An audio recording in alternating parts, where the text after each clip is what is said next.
to the channel for another video on 350Z. Today we're going to be doing something special. We're going to be throwing these bad boys on. So this video will most likely be filmed in parts, and I'll try to edit them together just because right now it's about 8 o'clock at night and this is the only time I get to work on my car. There is a reason why I'm doing this. I'm not just trying to look like a hot boy with really bad offset wheels. I'm going with the angle kit that I'm going to have ordered pretty soon, and I should have that here within the next 3 to 4 weeks, and I'll do another video on that, so make sure you subscribe for that if you haven't already. And then after that, this car will be like a completely different level from what it is right now, and I'll be doing some crazy stuff with it. So we'll just jump right into it. And before I do, this is just a disclaimer. I am not a body guy or anything, or I'm not good at doing body work. I'm only doing this because I have to. So the first thing that needs to be done is that side skirt has to be taken off, so that's pretty easy to do. And then second, because the way that kit is made, it's got that sloping thing that kind of tucks into the wheel well. Before we can actually mock it up, we have to trim off, like, I want to say that much of the fender off, just so we can mock it up right, and then we'll actually begin the cutting and marking. Okay, so I have it planned out how I'm going to cut this thing. So I have this thing taped up, and we're just going to cut along the tape basically, so it'll kind of give us a cleaner cut, and it kind of guides us on where to cut.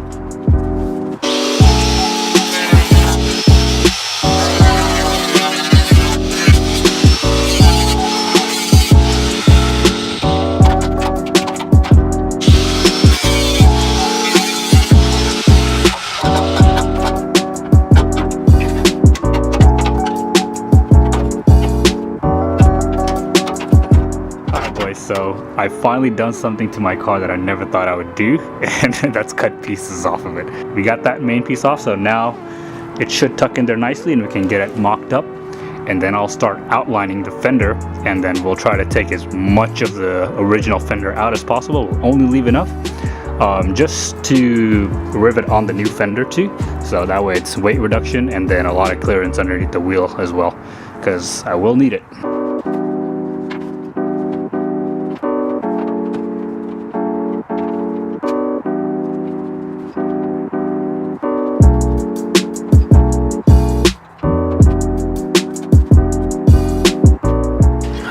Alright, so it is now night number 2 of working on this thing.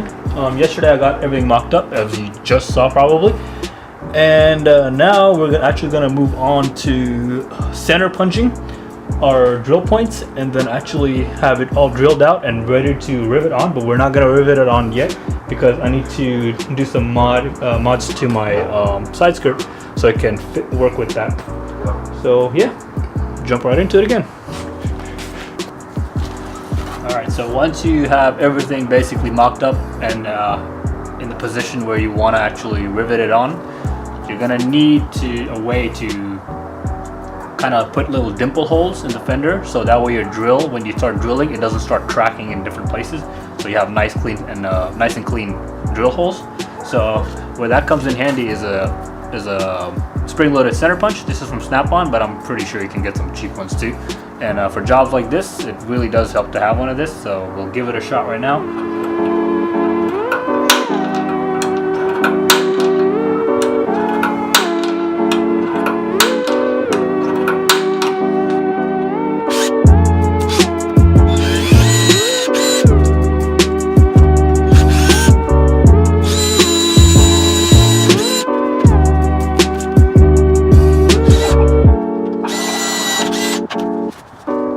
So I got the fender ready to cut.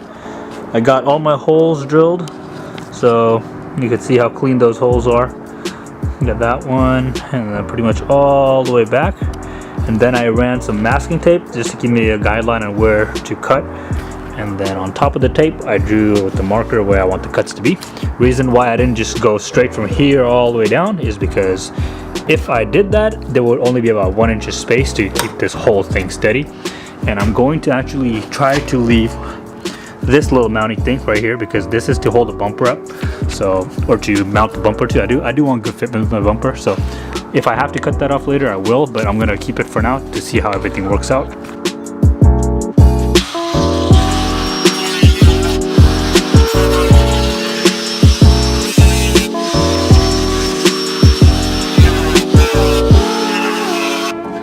So now that the fender is on, I'm actually gonna be, and it's riveted onto the car. I did that just because I wanted to see how it would sit in the car, make sure everything's, all the fitment and everything's good. And it is, it looks pretty good to me. But I'm gonna be drilling all the rivets off now basically because I want to pull the fender back off, and then I bought this black super weather strip and gasket adhesive. And what it is, it's like a bonder, almost like it bonds stuff together, and then also it's a seal on top of that. So the reason why I'm doing this is because this is a very cheap fender, and because of that, it does have a few gaps on the top, like right about there. It's not too bad, but it just bugs me. So hopefully it sticks that down to the actual fender, so the fitment will be perfect. And then also, I'm also gonna fill this in to all the edges where it actually meets the normal car body. So that will give me like a smooth transition from the fender to the car. So it won't be obvious that there's a fender on the car, even though if you look at it, it's probably gonna be obvious there's a fender on the car, but I don't want it to look like that. And then also, hopefully, this is to reduce some of the vibration and all the flexing and all that stuff that goes on with when you wide body your car. So you don't have to do this, but it's just an extra step because this fender is going to be pretty much permanent on this car, unless I take some drift damage or something. Then that's obvious I'm going to have to replace it. But I plan to leave this fender on there permanent. I don't plan to change fenders like every year like some dudes do. So yeah, I'm going to start drilling out the rivets now and pulling this fender back off.